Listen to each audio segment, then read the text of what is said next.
kali ini kami kedatangan tamu yang memiliki kisah sangat inspiratif. Halo, silakan perkenalkan diri kalian. Hai semua, nama saya Lutfi. Ini kakek saya. Halo, terima kasih Shelby sudah mengundang kami ke acara podcast kali ini. Iya, jadi boleh ceritakan sedikit tentang pekerjaan kalian? Oke, saya adalah seorang wirausahawan. Produk yang saya jual adalah sabun organik. Jadi kakek udah mulai melakukan bisnis ini sejak kapan? Sabun ini sudah mulai saya jual saat masa pasca proklamasi. Dahulu saya menjual sabun ini ke tetangga dan teman dekat saya doang secara langsung. Sekarang kami sudah membuka online shop sehingga pembeli dari seluruh dunia bisa membeli sabun organik buatan kami. Wah, udah cukup lama ya bisnisnya. Berarti kakek kerja sendiri membuat sabun-sabun tersebut? Enggak, saya dibantu oleh beberapa teman saya yang saat itu belum mendapat pekerjaan karena perekonomian saat pasca proklamasi masih belum stabil. Belum stabil gimana? Dari cerita sedikit ya. Jadi pada saat pasca proklamasi itu sempat terjadi krisis ekonomi.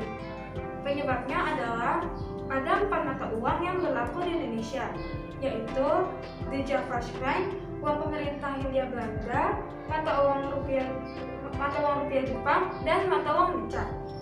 Sehingga pemerintah tidak sanggup mengontrol mata uang asing yang beredar di Indonesia. Selain itu, Belanda menerapkan blokade ekonomi yang menutup akses ekspor impor dari negara lain. Blokade ini mengakibatkan negara merugi sebesar 200 juta dan terakhir juga sempat terjadi kenaikan harga barang-barang.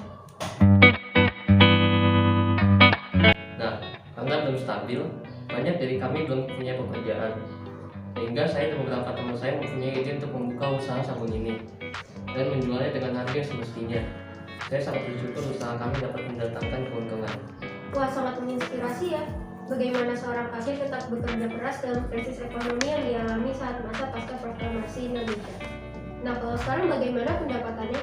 Sekarang sabun ini sudah bisa dijual ke hampir seluruh dunia dengan bantuan teknologi dan online shop.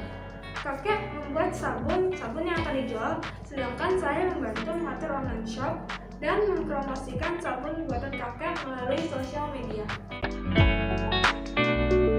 Berarti Ruth yang mengatur keuangan bisnis ini? Betul, tapi saya memain pulsa, sehingga kakek tetap harus mengawasi pencatatannya. Apa yang kalian lakukan jika ada transaksi yang belum ditulis? Kami mencatatnya di jurnal penyesuaian. Contohnya seperti ini.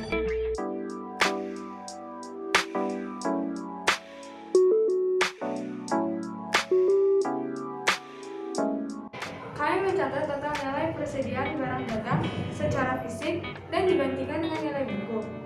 Mencatat pemakaian peralatan, penyusutan peralatan toko, dan beban yang masih harus dibayar.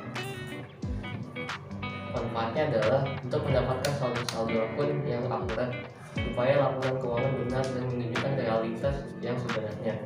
Hal ini dilakukan dengan cara menyesuaikan nilai buku atau nilai menurut catatan dengan nilai fisik atau nilai sesungguhnya.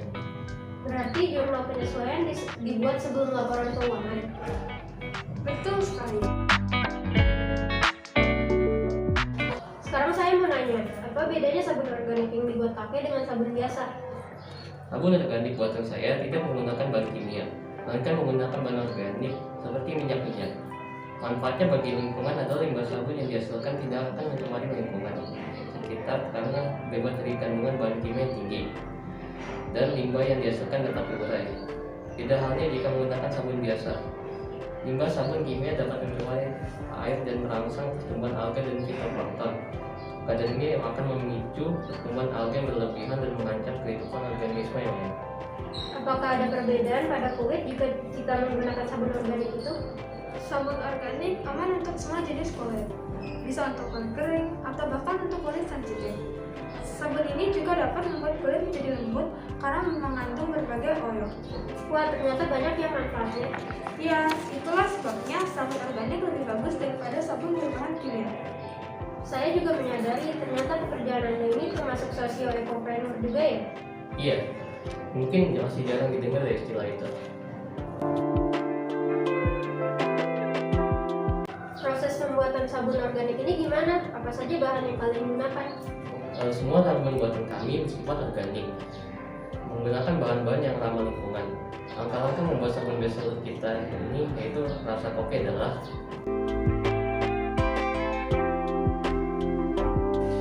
Ternyata lumayan rumit ya proses pembuatannya. Oke, selanjutnya kita juga kedatangan seorang pelanggan dari Australia yang sudah sering membeli sabun kakek. Perkenalkan TJ. Welcome TJ. Hello. So you're a regular customer of Grandpa's soap business? Yes, I am. I feel that the organic soap he makes is really good for the environment and it's better for our skin compared to regular soap. Well, that's great. You have anything you want to ask Grandpa? Yes, I want to ask. Have you ever had troubles when making soaps? yes, it was hard because we were always busy. Like one time I asked my friend, have you made a new batch of soaps? And he answered, yes, I have. Then hours later, he asked me back, have the new batch of soap been made by you? I guess there was a miscommunication when happened the first time. Yeah, or maybe he didn't hear you clearly. Other than that, are there any perks of using an online shop?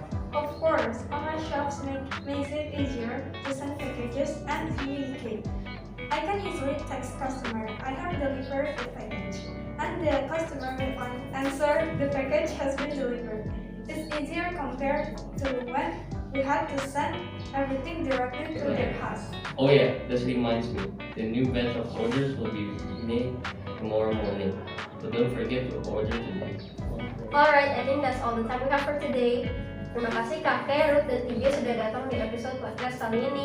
Semoga sukses selalu. See you next time. Bye. Bye. I feel that the organic soap make him. Lanjut aja. Kok bisa bahasa Inggris? Yeah, or maybe he didn't hear you clearly. Of course, online shops Gue belum selesai.